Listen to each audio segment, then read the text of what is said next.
आता एक breaking news पाहूया। राज्यात खोके सरकारचे 200 आमदार आहेत असं खासदार सुप्रिया सुळे यांनी म्हटलं। तर पोलिसांच्या बदल्यांमधील राजकारण दुर्दैवी आहे असं म्हणत सुप्रिया सुळे यांनी सरकारवर हल्लाबोल केलाय। उद्धव ठाकरे यांच्यावर टीका केल्याशिवाय हेडलाईन होत नाही असंही खासदार सुप्रिया सुळे यांनी म्हणत हल्लाबोल केलाय।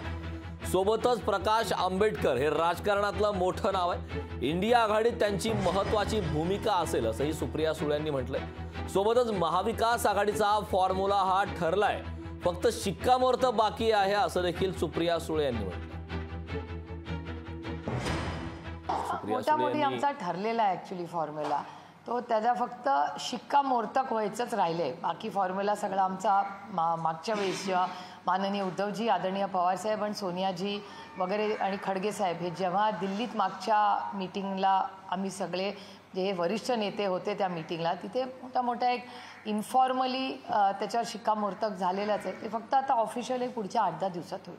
माझा विश्वास आहे की भारताच्या आणि संविधानासाठी प्रकाशजींची गरज ही भारताला आहेच आहे आणि नवीन पिढीला दिशा देण्याचं काम, एक नेतृत्व ज्याची गरज आम्हाला सगळ्यांनाच वाटते अतिशय महत्त्वाची आहे, असे प्रकाशजी आमच्या सगळ्यांच्याच आयुष्यात आहेत। आणि माझा विश्वास आहे की प्रकाशजींना नक्कीच इंडिया आघाडीमध्ये एक मोठा रोल हा नक्कीच नेहमीच राहील। आणि आमची इच्छा आहे की आम्ही सगळ्यांनी संविधानासाठी आणि देशाच्या प्रगतीसाठी एकत्र आलं पाहिजे।